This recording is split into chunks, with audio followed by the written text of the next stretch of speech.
Hello दोस्तों, जागरण जोश के स्पेशल बजट वीडियो में आप सबका स्वागत है। मैं हूं शारदानंद। हम लोग इस वीडियो में बात करेंगे कि आज जो 1 फरवरी को जो लोकसभा में पीयूष गोयल ने जो बजट पेश किया है उसकी मुख्य बातें क्या है, इम्पोर्टेंट फैक्ट्स क्या है जो हमें याद रखने चाहिए अपने एग्जाम के पर्सपेक्टिव से। साथ ही हम देखेंगे कि ये बजट देश के लिए किस तरह से ये बेनिफिशियल है या फिर कैसा है, इसका प्रारूप कैसा है, ऑब्जेक्टिव कैसा है, पर्सपेक्टिव कैसा है, सारी बातें देखेंगे। लेकिन उससे पहले मैं आपको बता दूं कि चूंकि ये इंटरिम बजट था, और इंटरिम बजट मैंने पिछले वीडियो में बताया था क्यों पेश किया गया, क्योंकि अभी इसी साल इलेक्शन होने वाले हैं, नई सरकार बनने वाली है। तो ये ऐसी एक कवायद रहती है, जो पुरानी सरकार होती है वो सिर्फ वोट एंड अकाउंट यानी कि इंटरिम बजट ही पेश करती है, जो कि सिर्फ 2 से 3 महीने का टोटल एक्सपेंडिचर बजट के बारे में बात करती है। और फिर जब नई सरकार आएगी तो वो फुल बजट की बात करेगी। इस इंटरिम बजट ने सरकार ने क्या किया, कैसे शुरू हुआ, किस तरह से बजट ने धीरे धीरे अपने रंग को बदला। देखिए, सबसे पहले सरकार ने शुरू किया बजट के इंट्रोडक्शन से। क्या इंट्रोडक्शन दिया, अपना जो 4.5 साल का जो परफॉर्मेंस रहा, जो लेखा जोखा रहा, उसके बारे में उन्होंने बात की। फिर उन्होंने अर्थव्यवस्था के लगभग सभी सेक्टर्स को, चूंकि ये इंटरिम बजट थी इसीलिए हम नहीं कह सकते सारी सेक्टर्स को डिटेल में, बल्कि थोड़े थोड़े अंदाज में इन्होंने सभी सेक्टर को टच किया। फिर बजट की मुख्य बातें हम आपसे शेयर करेंगे और फिर हम बताएंगे इस बजट में क्या कुछ नए स्कीम्स आए हैं, उस स्कीम के बारे में मैं आपको डिटेल से बताऊंगा। तो चलिए पहले शुरू करते हैं कि ये 4.5 साल का जो लेखा जोखा उन्होंने दिया वो क्या है। उससे पहले मैं बता दूं कि जब भी बजट में जो टोटल पैसा जो आया है, यानी ये जो मनी है जो भारत सरकार के पास है, ये जो एक्सपेंड करेगी, यानी ये जो रेवेन्यू आई है ये कहाँ से आई है, तो उन्होंने ये सबका बाइफर्केशन बताया है कि कौन से टैक्स से, इनकम टैक्स से 17 पैसे, यानी अगर टोटल 100 पैसे हैं टोटल, तो 17 पैसे इनकम टैक्स से आए, कॉर्पोरेट टैक्स से 21 पैसे आए, इससे 7 पैसे, ऐसे कर करके सारे उन्होंने बताए। जाता कहाँ है तो उसके लिए भी उन्होंने अलग अलग सेक्टर के बारे में बात की है, और मैं इस सेक्टर के बारे में आपको वीडियो के अंत में बताऊंगा। लेकिन इसमें जो सबसे इम्पोर्टेंट क्या बात है, डिफेंस 8%, यानी इसका लगभग 3 लाख करोड़ रुपए से ज़्यादा इन्होंने डिफेंस के लिए पैसा खर्च किया। ये अब तक का भारत का सबसे ज़्यादा खर्चा है डिफेंस के सेक्टर पे लेके, तो ये एक बहुत बड़ी अचीवमेंट रही है इस बजट की। लेकिन बात करेंगे पहले है क्या है बजट, और उन्होंने 4.5 साल का क्या लेखा जोखा दिया। उन्होंने 2014 से पहले की स्थिति, यानी उन्होंने 2004 से 14 के बीच के जो अर्थव्यवस्था की स्थिति थी और 2014 के बाद से अब तक की जो स्थिति है उसका उन्होंने एक आकलन किया, एक कंपैरिजन किया। क्या कंपैरिजन किया कि बताया कि अभी जैसा कि हम लोग कह रहे हैं कि हम लोग अभी न्यू इंडिया बनते जा रहे हैं। न्यू इंडिया में क्या होगा, यहाँ पे टैक्स रिफॉर्म्स हो रहे हैं, यहाँ पे बैंक रिफॉर्म्स हो रहे हैं, करप्शन के लिए स्टेप्स उठाए जा रहे हैं, यहाँ पे टैक्स चोरी को रोकने के लिए काम किया जा रहा है, किसानों के लिए योजनाएं बन रही है, स्टूडेंट के लिए काम किया जा रहा है। तो मिला जुला के सरकार का कहना है कि हम एक नए इंडिया का निर्माण करने जा रहे हैं। लेकिन 2014 से पहले क्या थी, पॉलिसी पैरालिसिस थी। कोई भी नया जो पॉलिसी था वो ना ही डिफाइन कर पा रही थी गवर्नमेंट, ना ही उसके ऊपर कोई काम हो पा रहा था। चैलेंज क्या था, किसान की आय को बढ़ाना। हम आए दिन सुनते रहते थे कि इस स्टेट में इतने किसान ने सुसाइड किया, आत्महत्या किया। घर, सभी के लिए घर, यूनिवर्सल हाउसिंग की हमने वहाँ पे बात नहीं हो पा रही थी। टॉयलेट जो एक सबसे बड़ा एक फ्लैगशिप स्कीम है इस गवर्नमेंट का, तो ये सारे चैलेंज थे। टेररिज्म से मुक्ति, यानी जहाँ तहाँ बम ब्लास्ट होते रहते थे, जाति प्रथा, धर्म वगैरह वगैरह को लेके, तो इन्होंने एक अध्ययन किया और बताया ये सारी चीजों का। और क्या किया, इकोनॉमी में क्या हुआ, दुनिया के हम 11वीं सबसे बड़ी इकोनॉमी थे, कब, 2014 में। अब जाके क्या हुए, हम 6ठी बने, यानी कि we are the 6th largest economy in the world 2018 की अगर हम बात करें। महंगाई दर 2014 10%, अभी अगर दिसंबर की बात करें तो 2.19%। देखिए ये लगभग जो 8% की जो ये गिरावट हुई है इन्फ्लेशन में, असर क्या हुआ, एक आम परिवार जो पहले 35 से 40% ज्यादा अपने हाउस होल्ड के ऊपर खर्च करता था, ये सीधे सीधे सेविंग हुई है, सरकार का ये कहना है। और अगर हम देखें एक इकोनॉमिक के टर्म में अगर हम समझते हैं तो जाहिर सी बात है पैसे तो बचे ही हैं। फिजिकल डेफिसिट पहले 6% थी, अब नीचे 3.4% अभी जाके भी है। करेंट अकाउंट डेफिसिट 5 से 2% पे आई। तो सरकार कहती है कि हम जब नया इंडिया कहते हैं, न्यू इंडिया कहते हैं, तो हमने बहुत सारे सिस्टम को सुधारा है, बहुत सारी चीज़ों में हमने अच्छा काम किया है और उसका परिणाम है कि ये सारे रिजल्ट है हमारे सामने। और उन्होंने कंपैरिजन में क्या कहा कि अगर 2014 की हम बात करें तो वहाँ पे सारे प्रोजेक्ट क्या होते थे, स्टॉल्ड हो जाते थे। क्यों? क्योंकि बैंक से लोन नहीं मिला, अगर लोन मिला काम नहीं हुआ, पैसे एनपीए में चले गए, फिर प्रोजेक्ट बंद हो गया। यानी एनपीए जो एक बहुत बड़ा डिस्ट्रेस था वहाँ पे, तो तब बताया जाता था कि 5.4 लाख करोड़ एनपीए उस समय हो गया था। और उसको अभी जाके इन्होंने काफी हद तक, सरकार कहती है कि हमने उसे सुधारा है। जो प्रोजेक्ट जो स्टॉल्ड हो गए थे उस सबको हमने शुरू किया प्रोजेक्ट को। और क्या किया हमने? तरह तरह के स्ट्रक्चरल रिफॉर्म्स किए। क्या रिफॉर्म्स किए हमने? जीएसटी लाया। जीएसटी में क्या हुआ? लगभग 1 लाख करोड़ उसके बाद जो है इसमें पैसे जमा हुए। हमने बैंक रिफॉर्म लाया। बैंक रिफॉर्म में क्या हुआ? एनपीए किया। एनपीए में क्या होते थे कि पहले जो भी बैंक होते थे जिन्होंने अच्छा परफॉर्म नहीं किया, आरबीआई उसे क्या करती थी? उसे पीसीए में डाल देती थी, प्रॉम्प्ट करेक्टिव एक्शन में डाल देती थी। और अभी सरकार कहती है कि अभी हाल ही में bank of India, bank of Maharashtra और ओरिएंटल बैंक ऑफ कॉमर्स, दोस्तों ये याद रखना, ये 3 बैंक हैं जिसे आरबीआई ने इस पीसीए से बाहर कर दिया। इसके बारे में मैंने आपको पिछले वीडियो में बताया है कि प्रॉम्प्ट करेक्टिव एक्शन से क्या है और इसमें क्यों बैंकों को भेजा जाता था। और अभी जब इन्होंने अच्छा परफॉर्म करना शुरू किया तो वो इसे यहाँ से बाहर ले आया। बैंकिंग रिफॉर्म में और क्या हुआ? IBC, insolvency and bankruptcy code लाया गया। इसके तहत क्या हुआ? जो भी एनपीए होते थे वो वापस आए, क्योंकि यहाँ पे कंपनी को बेच दी जाती थी अगर नहीं वो पैसे वापस करते थे। और उसके तहत क्या हुआ? 3 लाख करोड़ लोन की वापसी हुई। तो ये सारे उन्होंने बताया कि हमने एक स्ट्रक्चरल रिफॉर्म किए हैं और जिसके बाद जो देश की जो गति और दिशा है दोनों ही सुधरी है। तो ये तो थी कि एक हमने कंपैरिजन किया 2014 से और अभी के टाइम पे। अब हम देखेंगे कि सेक्टर में किस सेक्टर ने कैसा परफॉर्म किया इन सालों के बीच और उसके लिए सरकार ने क्या कुछ फंड अलॉट किए हैं। उन्होंने अपने एक और पैरामीटर में बताया कि हमने करप्शन के ऊपर यानी भ्रष्टाचार के ऊपर हमने लगाम लगाए हैं। अभी आपने देखा है कि जो भी लोग जो यहाँ पे जो करप्शन करके भागे हैं उनके एसेट का किस तरह से यहाँ पे उसको बेचा जा रहा है, उससे भरपाई की जा रही है। और इसी के खिलाफ स्टेप उठाते हुए सरकार ने कहा हमने रेरा लाया। क्या है RERA? Real estate regulation act है। फ्यूगिटिव इकोनॉमिक ऑफेंडर बिल, हमने देखा कि विजय माल्या वगैरह सब भाग गए। अब ऐसे ऑफेंडर की संपत्ति को यहाँ पे उनको बिकवाने के लिए ताकि सरकार का लॉस जो है वो खत्म हो, उन्होंने फ्यूगिटिव इकोनॉमिक ऑफेंडर बिल लाया कि अगर आपने ऐसा करके भागे हैं तो आपको तो वापस आना ही पड़ेगा। उन्होंने बताया हमने जो कोल और स्पेक्ट्रम का जो हमने जो भी इन्हें बेचा है उसमें बहुत ही ट्रांसपेरेंसी लाई है, जिसके कारण जो हमने पहले देखा था कि कोल स्कैम होते थे, 2G स्कैम होते थे, इन सब में बंद हुई। तो ये सारा हमने स्टेप उठाया है। स्वच्छता को लेकर सरकार ने क्या कहा? उन्होंने कहा हमने दुनिया का सबसे बड़ा जो बिहेवियर को चेंज करने वाला जो एक प्रोजेक्ट था स्वच्छ भारत, हमने उसे चालू किया। ये क्या है कि वर्ल्ड्स लार्जेस्ट चेंजिंग बिहेवियर एक हमने स्कीम शुरू किया था और इसके तहत क्या हुआ? 4.5 लाख गांव जो है ओडीएफ फ्री है। दोस्तों सारे फैक्ट्स आपको याद रखने जो भी मैं बता रहा हूँ यहाँ पे, और ये बहुत ही बड़ी बात है।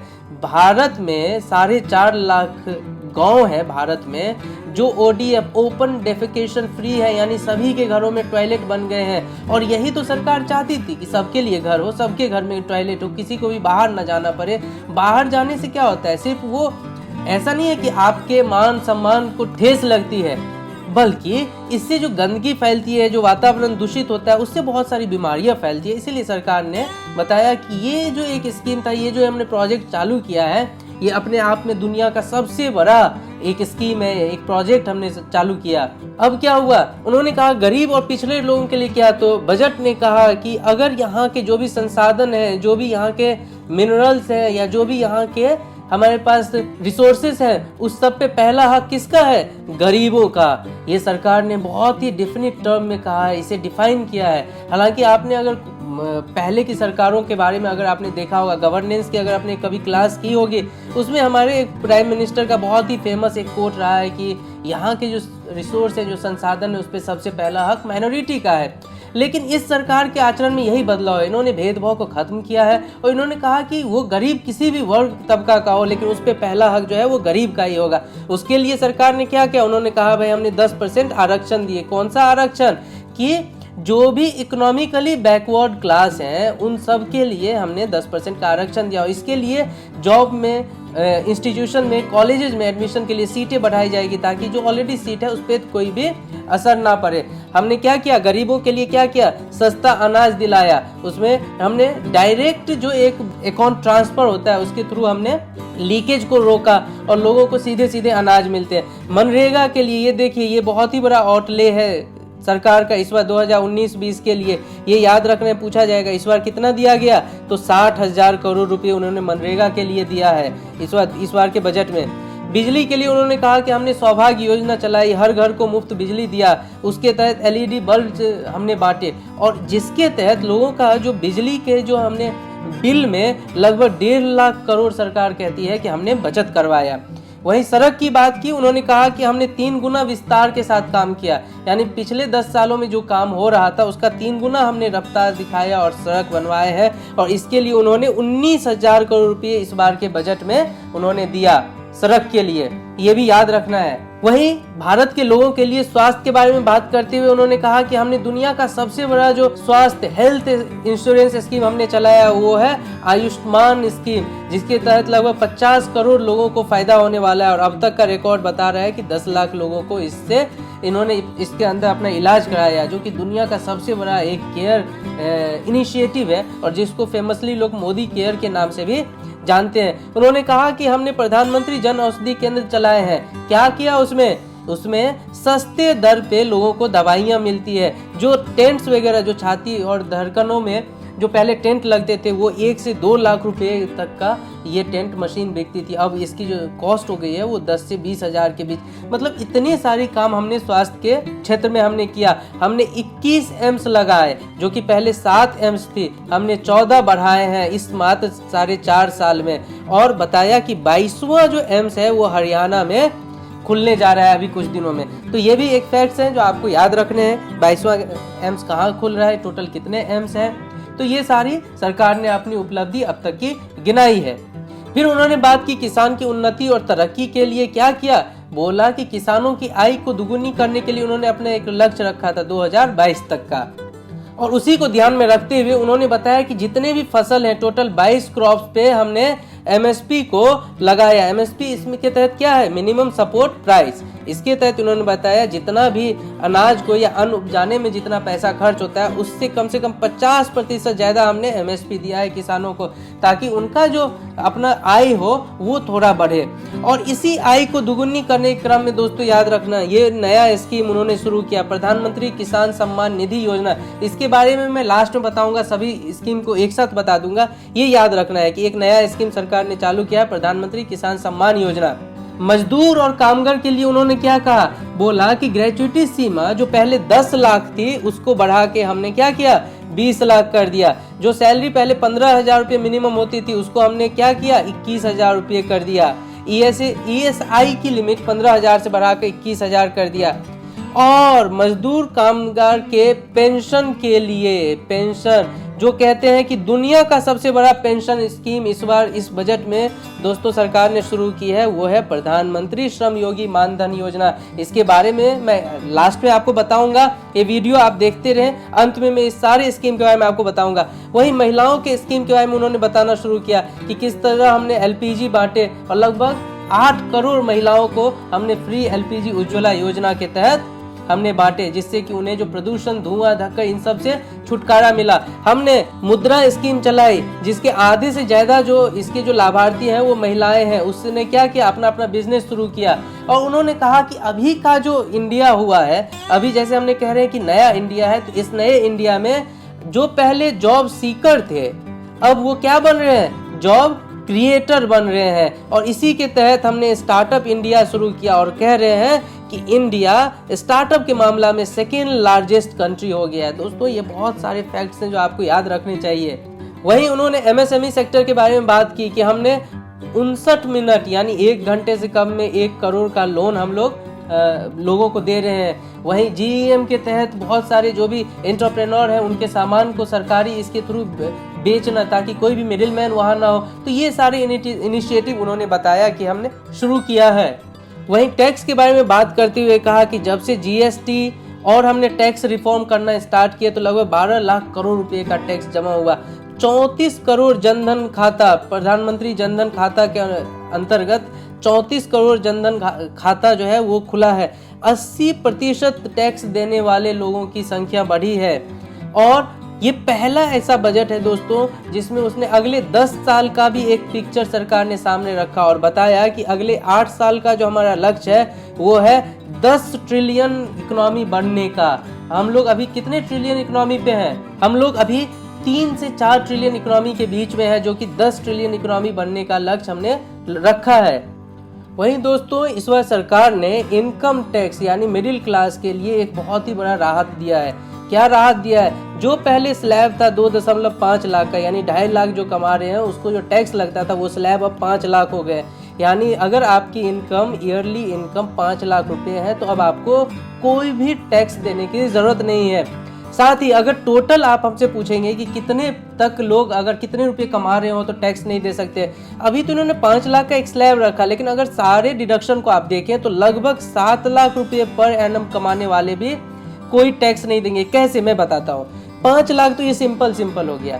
स्टैंडर्ड डिडक्शन सरकार ने बोला कि आप हमको बोलिए 50,000 पे भी हम आपसे कोई टैक्स नहीं लेंगे, यानी 5.5 लाख तो ऐसे ही हो गया। यानी इसके लिए आपको कोई भी सरकार को बताने की जरूरत नहीं होगी ये 50,000 खर्चा क्या हुआ है। यानी ये 5.5 लाख यहाँ हो गई। 1.5 लाख यानी 1.5 लाख रुपये आप 80C के तहत, इनकम टैक्स एक्ट 80C के तहत आप 1.5 लाख पे एग्जेम्पशन लेते हैं, यानी 7 लाख तो यही हो गई। अभी देखिए इतना तक में आपको अब कोई टैक्स देने की जरूरत नहीं होगी। मिडिल क्लास के लिए बहुत बड़ी राहत की बात है। वहीं बताया अगर आपका एफडी है और बैंक से आपको ब्याज मिल रहा है 40,000 रुपये तक, इसके ऊपर कोई भी टीडीएस आपका नहीं लगेगा, जो कि पहले सिर्फ 10,000 रुपये तक की छूट थी, जिसको बढ़ा के 40,000 कर दिया गया। वहीं अगर आपका हाउस रेंट 2.5 लाख रुपए तक आप कमाते हैं तो 2.5 लाख तक पे भी आप कोई भी टीडीएस सरकार को नहीं देंगे। यानी मिडिल क्लास के लिए तो यहाँ पे बहुत सारी योजनाएं सरकार ने दे दी है। और अब बात करेंगे कि इस बजट में जो इंटरिम बजट 2018 और 19 रहा उसमें कौन कौन सी योजनाएं नई शुरू की गई। तो दोस्तों यहाँ पे 4-5 मैं बात करूंगा, फिलहाल यहाँ पे 4 है। अगर योजना की सिर्फ बात करें तो योजना सिर्फ 3 ही शुरू की गई, लेकिन जिसके लिए और भी कुछ काम अगर शुरू किया गया जो कि नई है तो भी मैं यहाँ पे इंक्लूड आपके लिए कर रहा हूँ। तो कौन कौन सी योजना है? प्रधानमंत्री कृषि सम्मान निधि योजना, राष्ट्रीय कामधेनु योजना जो कि उसके लिए आयोग बनाया गया है, प्रधानमंत्री श्रम योगी मानधन योजना, और फिर हम बात करेंगे ब्याज सब्सिडी की।